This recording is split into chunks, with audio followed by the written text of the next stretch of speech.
Oi, gente! 2020 começou, um ano novo cheio de novas chances. E eu tenho uma super novidade para falar para vocês.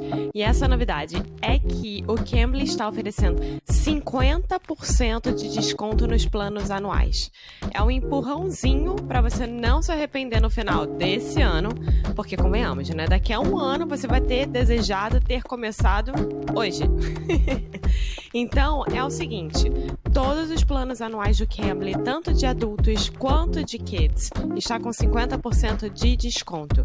E o nosso código para você poder aproveitar isso é 50 nu e cru para o de adulto e 50 nu e cru kids para o de crianças.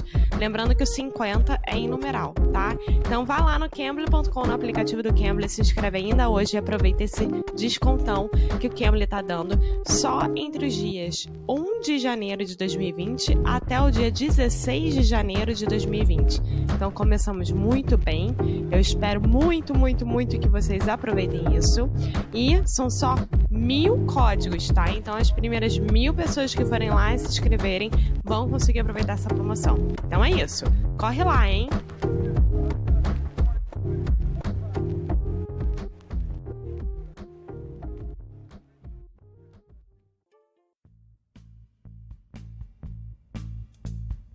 Hey guys, Foster here.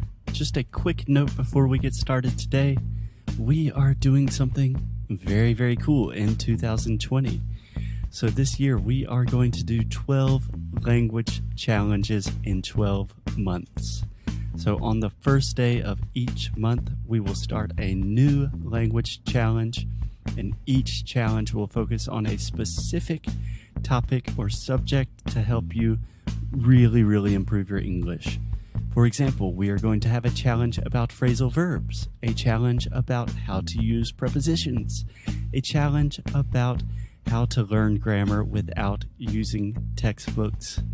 Anyway, it's going to be a lot of fun, and we would love to have you participate.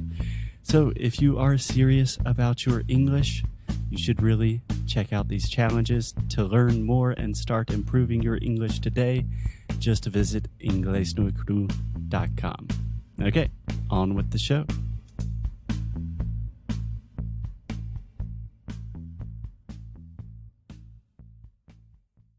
Hello, hey guys, and welcome to another Ask Me Anything session. This is the part of Sound School where you ask questions, we try to give answers. I'm here with Alexia. Hello. How are you doing, Alexia? I'm fine. What about you? Doing great. So what is the question that we have today? Okay, so Renato. Hey, Renato. Hey, Renato. He asks, I see different approaches when learning a language. Do you recommend using flashcards with translations? Would you translate directly the phrases with the abstract word or search the meaning to understand it? Okay. Of course, when I get your questions, the student questions, I have to make it easier for us to answer it. So when he's saying abstract word, those are the words that are not from his normal vocabulary. Okay, so let me see if I understand the question clearly. Renato is saying that there are many different approaches to learn languages to acquire new vocabulary. Yes, there are. And he's asking if he should use note cards, and if when he is using note cards, should he just memorize one word, or should he memorize the word in context with other like phrases and expressions? Yeah, the meaning of it. Do you say note cards and not flashcards? Note cards or flashcards. Okay. Same thing. Okay, so I think I'm understanding it correctly. He's asking, should on one side of the flashcard, do I put dog, and on the other side, cachorro? Or on one side, do I put my dog is running for the ball, and on the other side, meu cachorro está correndo para a bola? I think so. I think that's it. Okay, well, at least that's the way I'm understanding the question. So, Renato, if we are misunderstanding something, feel free to correct us. Yes, I think that the bottom line here is like, would you translate directly this word, like cachorro, dog, or would you search for the meaning of this word, you know, and understand the meaning instead of just translating it directly. Oh, so instead of saying, okay, what is dog in Portuguese? Cachorro. You would search for É um dog animal definition. Okay, interesting.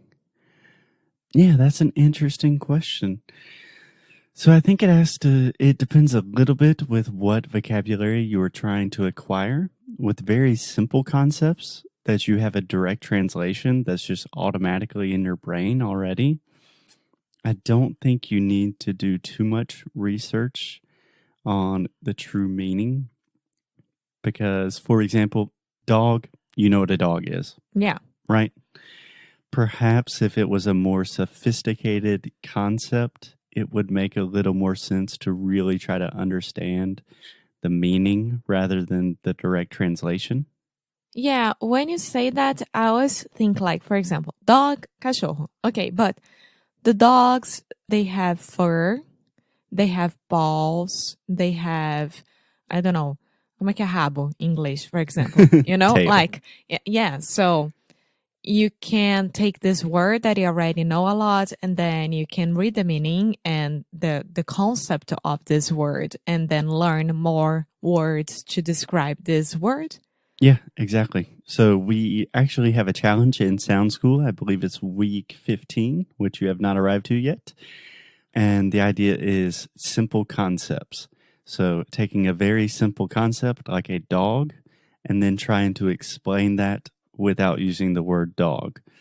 So this is more or less exactly what he is referring to and what Alexia was talking about. You could say this is an animal. It's a furry animal. Many times this animal lives with humans. They like to lick people's faces and chase after balls and squirrels.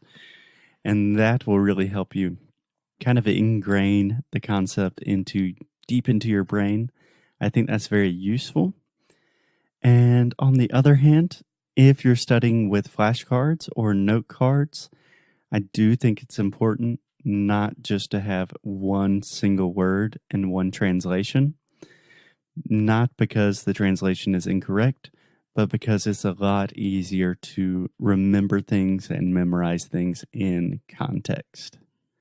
Does that make sense? Yes, I think I don't like doing that. I don't like flashcards. I never used it. It's not it's not a strategy that works with me at all because I get very, very anxious about the flashcards and I forget what I'm doing. But I think that if you like it and if it works for you, I would say that look for the meaning, understand the meaning, and then you use the flashcards and not the direct translation. The direct translation. The direct translation. But if only you don't know this vocabulary and if it's a little bit more complex, if it's not, I think that the flashcards with the direct translation is okay. Yeah. So I have an interesting experience with this because when I was learning Spanish, I used a ton of note cards. I literally had like boxes and boxes full of note cards with just phrases, translation. And that was really useful. I really liked the process of sitting down, and I think writing something physically with a pen and paper is really helpful and can be very effective. But on the other hand, when I was learning Portuguese, I used, I think, 0 flashcards and note cards. And that was also pretty effective. So it kind of depends on your learning style, the way that you like to. Do you prefer to walk outside and listen to audios? Do you prefer to sit down and write things down? That's a big part of it as well. Yeah, exactly. I like to write. I like to write a lot as well. Yeah, well, maybe next time you should try out flashcards. I can't. I get so anxious about it. Okay. You know how I feel under pressure when someone is asking me something. It's so horrible. Okay, well, that is for another podcast, but thank you for the question, Renato. I hope that answers or at least clarifies some things, and we will be back with another question soon. Yeah. Thanks. Bye-bye. Bye. Muito obrigada por ter escutado mais um episódio aqui do nosso Inglês de Necro Rádio. Como sempre, vou pedir para você deixar sua review, deixar o seu e-mail no nosso site inglesdenecru.com, ficar de olho nas novidades que a gente sempre manda, nossos recursos grátis, enfim, todas as novidades que a gente puder, a gente vai estar compartilhando com vocês, principalmente por e-mail. Então, é isso. Eu quis aqui dar esse recado. Como sempre, obrigada pelo suporte e a gente se vê no próximo episódio, tá bom? Bye!